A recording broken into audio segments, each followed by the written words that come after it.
Isabelle a été médaillée de bronze au régional.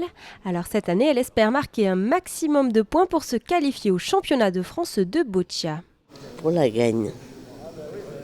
Vous savez, on est des personnes handicapées. Et là, on remet le pied à l'étrier. Et ça fait beaucoup de bien. Ça redonne du baume au cœur.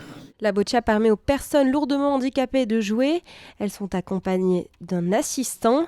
Il reste dos au jeu et n'intervient qu'à la demande du sportif. C'est la personne avec qui je vais avoir le contact maximal, c'est-à-dire la communication. Parce que c'est moi qui vais lui dire comment mettre la rampe, comment la déplacer, à quelle hauteur je vais mettre les balles, quelle balle je souhaite, etc. Et c'est vraiment de la communication. Alors verbale, gestuelle, il faut vraiment très bien s'entendre. D'autant plus que le binôme n'a pas le droit de parler.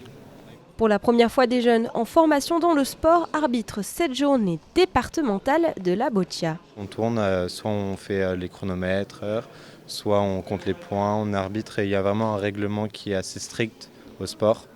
Donc c'est assez impressionnant de voir qu'il y a, si on peut faire quelques erreurs, c'est vraiment puni dans le sport.